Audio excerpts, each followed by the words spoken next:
Hey friends, welcome to Sabbath School Daily, where we have been studying from this lesson right here, Ephesians. This week we've been studying from lesson number 5, which has the title Horizontal Atonement, the Cross and the Church, and today is Thursday's lesson, which has the title Church, a Holy Temple.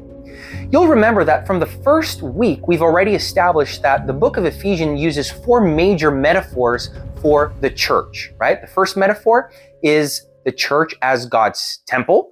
Another one is the church as God's bride. Another one is the church as God's body. And another one is the church as God's army.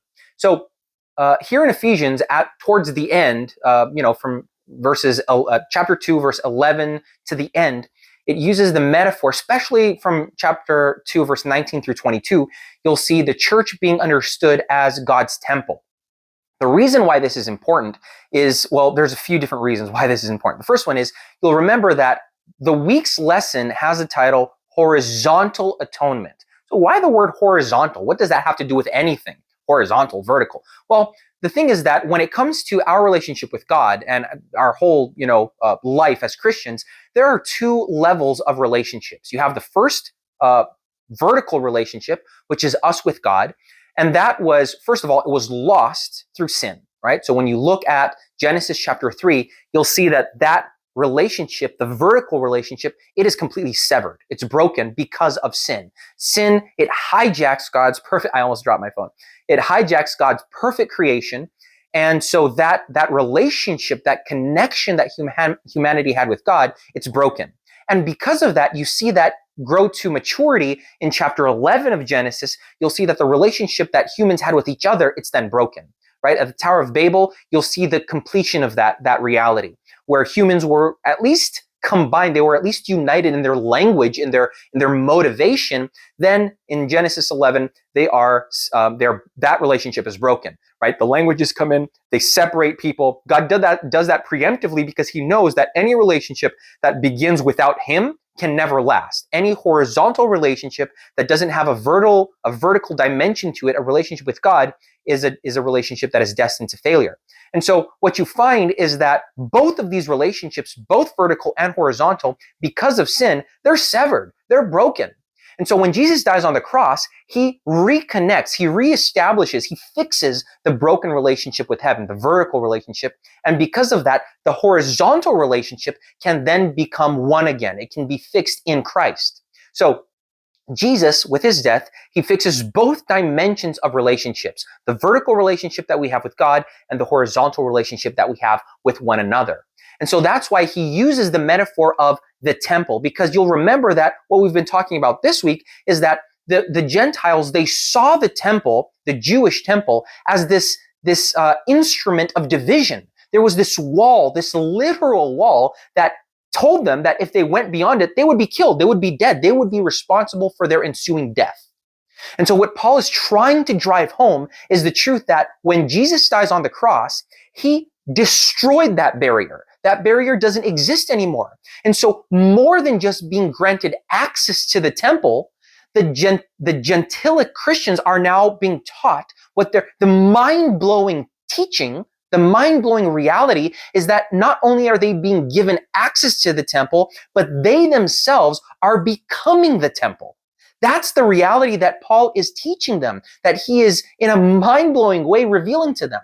Look at Ephesians chapter 2, verse 19 through 22. It says, "Now therefore, you are no longer strangers and foreigners, but fellow citizens with the saints and members of the household of God, having been built on the foundation of the apostles and the prophets." What is the foundation of the apostles and the prophets? It's the Bible. The foundation of the prophets is the Old Testament. The foundation of the New Testament is the apostles. That's what the foundation of the apostles and the prophets is, right? So having been built on the foundation of the apostles and the prophets, their teachings, their inspiration coming from God, Jesus Christ himself being the chief cornerstone, in whom the whole building being fitted together grows into a holy temple in the Lord, in whom you, this is the surprising part, the most surprising part to these Ephesians that are reading this for the first time, right? In whom you also are not more marginalized, are not cast aside, are not separated. You are now citizens of the kingdom. And here he says, in whom you also are being built together for a dwelling place for God in the Spirit.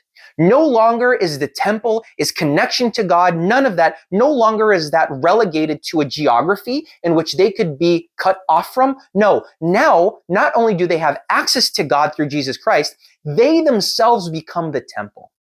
They themselves are part of this construction in which, it says here, they are a dwelling place for God in the Spirit. So forget everything that they had known up to that point. Forget the separation, forget the marginalization. No, now they become adopted into the family of God together with their fellow brothers and sisters, the Israelites, the Jews.